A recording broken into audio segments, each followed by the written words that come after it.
Hello everyone, ఈరోజు మనం coordinate system కోసం చెప్పుకుందాం. Coordinate system in machining or in computer aided machining. So మనకి కోఆర్డినేట్ సిస్టమ్స్లో 2 టైప్స్ ఉంటాయి. Okay, absolute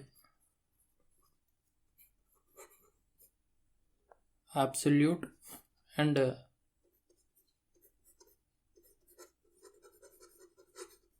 incremental. Okay, so coordinate సిస్టమ్స్లో 2 types. First one is absolute and second one is incremental coordinate system. So ఈ రెండిట్లోనూ మనకి main difference ఏంటి?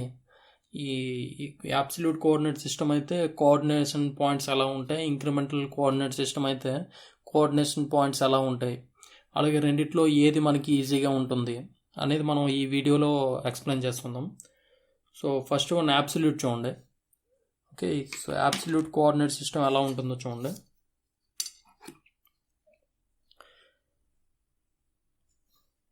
ఎగ్జాంపుల్కి మనం ఒక గ్రాఫ్ తీసుకుందాం.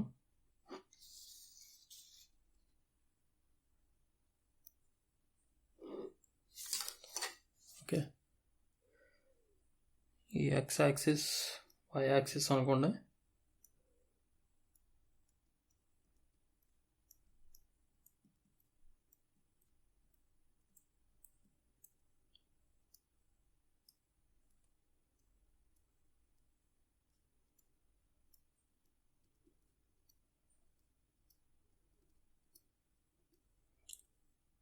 ఓకే, ఇప్పుడు కోఆర్డినేట్స్ సిస్టమ్ అంటే నథింగ్ బట్ మనకి లొకేషన్, ఒక పాయింట్ తాలూకు లొకేషన్ని చెప్పేదన్నమాట కోఆర్డినేట్ సిస్టమ్ అనేది.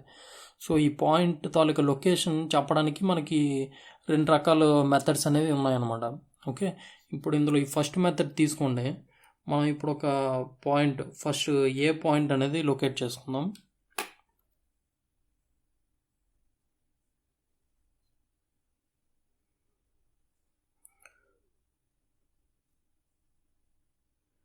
ఇది ఆరిజిన్. ఓకే, సో ఇక్కడ మనకి ఏ అనే పాయింట్ ఒకటి ఉంది.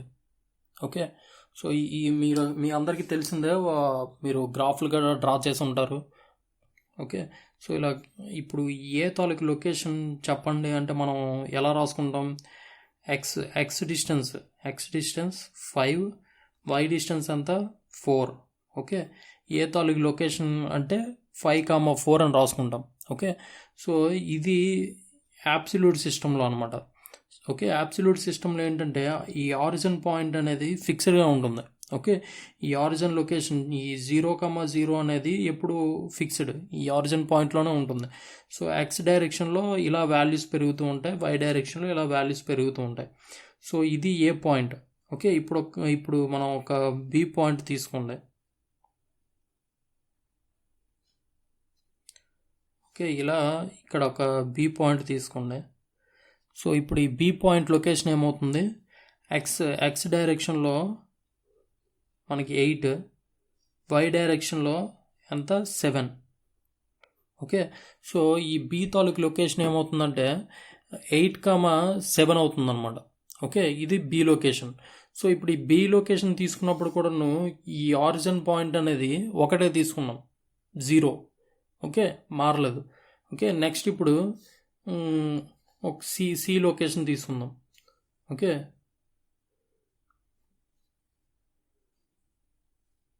ఇక్కడ ఒక సి పాయింట్.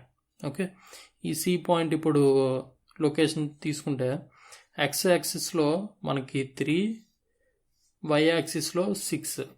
ఓకే, 3,6 అనమాట. సో ఇప్పుడు నీకు ఇది సి తాలూకు లొకేషన్ 3,6. ఇప్పుడు ఈ 3,6 తీసుకున్నప్పుడు కూడా మనకి 0 అనేది ఫిక్స్డ్ ఇక్కడే ఉన్నది. సో ఇప్పుడు మనకి టూల్ అనేది ఏ పాయింట్ నుంచి బి పాయింట్కి ఇలా ట్రావెల్ అయ్యి బి పాయింట్ నుంచి సి పాయింట్కి ఇలా ట్రావెల్ అవుతుంది. ఓకే అనుకోండి, మళ్ళీ సి నుంచి ఇలాగ ఏకి ట్రావెల్ అవుతుంది అనుకోండి. సో అప్పుడు మనం కోఆర్డినేషన్స్ అనేవి ఈ వాల్యూస్ ఇస్తాం. ఏ తాలూకు వాల్యూ 5,4, బి తాలూకు వాల్యూ 8,7, సి తాలూకు వాల్యూ 3,6. ఇలా కోఆర్డినేషన్ వాల్యూస్ అనేవి ఇస్తాం అనమాట అబ్సల్యూట్ సిస్టమ్ అయితే. ఓకే, అదే ఇప్పుడు ఇంక్రిమెంటల్కి వచ్చేసరికి సేమ్ ఇదే ఫిగర్ ఓకే, ఇవే కోఆర్డినేషన్స్ మనం ఇప్పుడు ఇంక్రిమెంటల్లో చెప్పుకుందాం. ఓకే, ఇంక్రిమెంటల్కి వచ్చేసరికి ఎలా ఉంటుంది అనేది డ్రా చేసి చెప్పుకుందాం.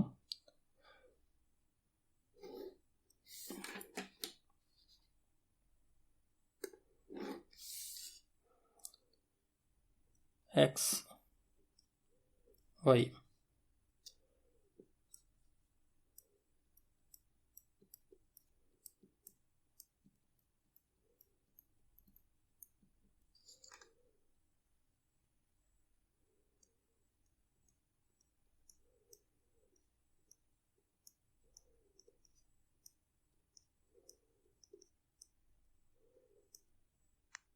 Okay.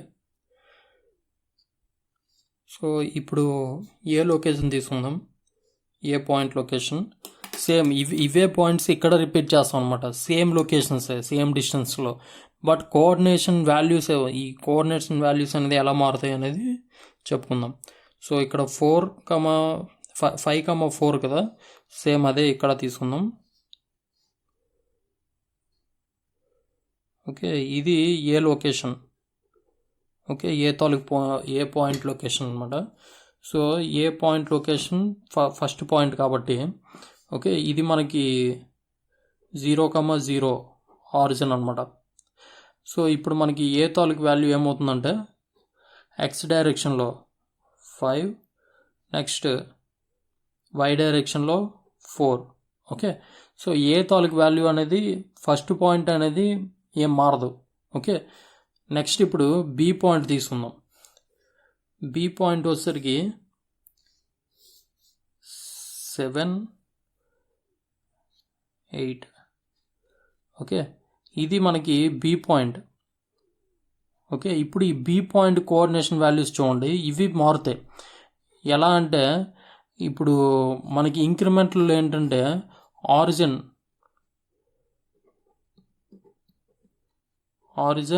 Is not fixed. Okay, origin point అనేది ఫిక్స్డ్ కాదనమాట. Okay, it changes with respective to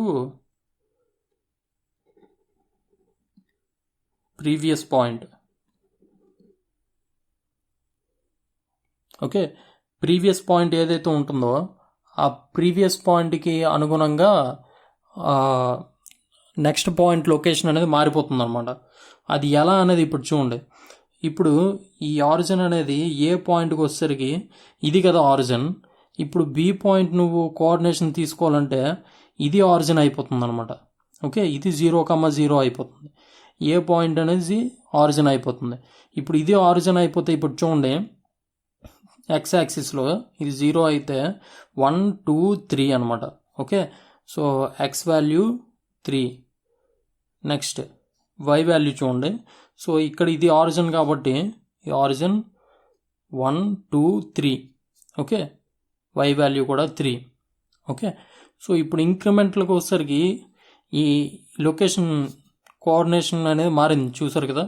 ఇక్కడ బి పాయింట్ 8,7, ఇక్కడ B point 3,3, but same distance అనమాట. ఏ నుంచి బికి ఇక్కడ ఎంత డిస్టెన్స్ ఉందో ఇక్కడ కూడా అదే డిస్టెన్స్ ఉంది. బట్ ఇంక్రిమెంట్లకు వచ్చేసరికి ప్రీవియస్ పాయింట్ బట్టి మనకి నెక్స్ట్ పాయింట్ లొకేషన్ అనేది మారిపోతుంది అనమాట. ఆరిజిన్ అనేది మారిపోతుంది. ఇప్పుడు ఫస్ట్ పాయింట్ నువ్వు కన్సిడర్ చేసేటప్పుడు ఆరిజిన్ ఇది ఉంటుంది ఫిక్స్డ్గా. ఓకే, నెక్స్ట్ నువ్వు బి పాయింట్కి వెళ్ళేటప్పుడు ఆరిజిన్ ఇది అవుతుంది. ఓకే, ఇప్పుడు నెక్స్ట్ చూడండి, మనం సి పాయింట్ లొకేట్ చేయాలి.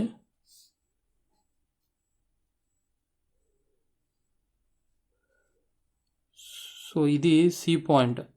సో బి నుంచి మనకి సికి టూల్ అనేది ట్రావెల్ అవుతుంది. సో ఇది ఇప్పుడు ప్రీవియస్ పాయింట్ అవుతుంది. సో అంటే ఇది 0,0 అవుతుంది. ఓకే, ఇప్పుడు చూడండి, ఇప్పుడు కంప్లీట్గా మారిపోతుంది.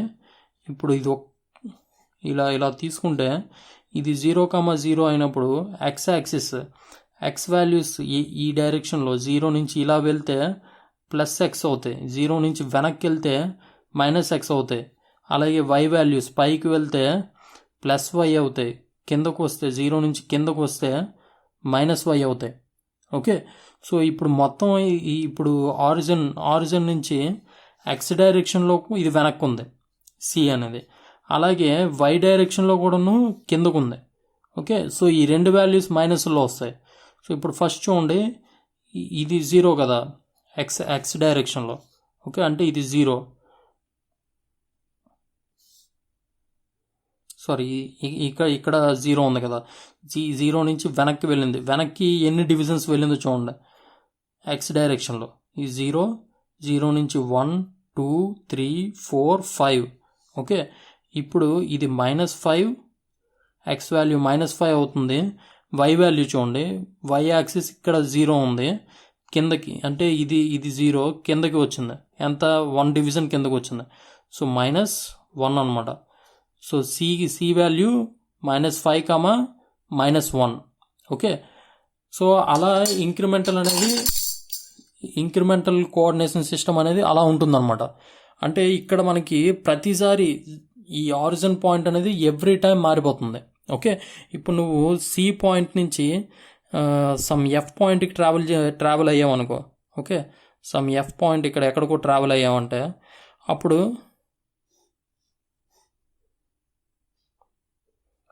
ఓకే, అప్పుడు ఆటోమేటిక్గా ఇది 0 అయిపోతుంది. ఓకే, ఇది 0,0 అయిపోతుంది. అప్పుడు ఇక్కడ నుంచి మళ్ళీ నువ్వు సేమ్ ఇలా అయితే ఫార్వర్డ్ అయితే +x, ఇక్కడ నుంచి వెనక్కి అయితే -x, పైకి అయితే +y, కిందకైతే -y. సేమ్ అలాగే ఇక్కడ మనకి పైనే ఉంది కాబట్టి ఎఫ్ వాల్యూ అనేవి ప్లస్లోనే వస్తాయి. ఓకే, ఎక్స్ డైరెక్షన్లో చూడండి, ఎక్స్ డైరెక్షన్లో 1 2 3, వై డైరెక్షన్లో వచ్చేసరికి 1 2 3,2 ఇది. Okay, F coordinations 3,2. సో ఇక్కడ 2 అనేది ఫస్ట్ ఆరిజిన్ నుంచి మనకి ఏ పాయింట్కి ట్రావెల్ అవుతుంది, ఏ నుంచి బి నుంచి సి. ఓకే, సి నుంచి ఎఫ్ ఇచ్చేసాం. ఓకే, లేదు ఇలాగే కావాలంటే ఏ ఇవ్వాలంటే సేమ్ ఏ తాలూకు కోఆర్డినేట్స్, మళ్ళీ ఏ తాలూకు కోఆర్డినేట్స్ మళ్ళీ ఫ్రెష్గా మారిపోతాయి. 5,4 ఇవ్వడానికి అవ్వదు. ఓకే, ఇది 0 అవుతుంది కాబట్టి మళ్ళీ నువ్వు వెనక్కి రావాలి అంటే ఇది 0,0 అయిపోతుంది కదా. ఓకే, సో ఇప్పుడు మళ్ళీ ఫ్రెష్గా ఏ కోఆర్డినేట్స్ ఏమవుతాయి, ఇది 0 అయినప్పుడు ఎక్స్ డైరెక్షన్లో ఫార్వర్డ్ ఉంది కాబట్టి 1 2, వై డైరెక్షన్లో మనకి కిందకు వస్తుంది. ఎన్ని డివిజన్స్? 2 డివిజన్స్ కిందకు వచ్చింది. సో -2. ఓకే, సో ఇది ఇంక్రిమెంటల్ సిస్టమ్ అనమాట. సో ఇంక్రిమెంటల్ అనేది మనకి చాలా చాలా కష్టం. ఇప్పుడు ఒక్కొక్క పాయింట్ ఇలా సింపుల్ ఈ గ్రాఫ్ పాయింట్లోనే మనకి లొకేట్ చేయాలంటే ఇంత కష్టమైనప్పుడు మనకి కంప్లీట్గా ఒక వర్క్ పీస్ మెషినింగ్ అప్పుడు ఎంత కష్టంగా ఉంటుందో ఒకసారి ఊహించుకోండి. Origin is fixed. సో మనకి అబ్సల్యూట్లోన ఆరిజిన్ అనేది ఫిక్స్డ్గా ఉంటుంది. ఓకే, సో ఫస్ట్ ఈ ఆరిజిన్ పాయింట్ బేస్ చేసుకొని మిగతా అన్ని పాయింట్స్ అనేవి మనం తీసుకుంటాం అనమాట. ఇది మనకి ఈజీ మెథడ్ అనమాట. సో ఎక్కువగా మనం ఈ అబ్సల్యూట్ సిస్టమే ఫాలో అవుతాం. మీకు మామూలుగా సిలబస్ ఓరియంటెడ్ కూడాను అబ్సల్యూటే ఫాలో అవుతారు డిప్లొమా స్టూడెంట్స్ గట్రా. నెక్స్ట్ బీటెక్ వాళ్ళు కూడా మోస్ట్లీ అబ్సల్యూట్ ఫాలో అవుతారు ప్రోగ్రామ్స్ రాసేటప్పుడు గట్రా. ఓకే, నెక్స్ట్ ఇంక్రిమెంటల్ అనేది మనకి కంప్లీట్గా కాంప్లికేటెడ్ అనమాట. ఓకే, సో ఇది మనకి బేసిక్గా మెషినింగ్లో ఉన్న coordination systems incremental and absolute. Okay, thanks for watching.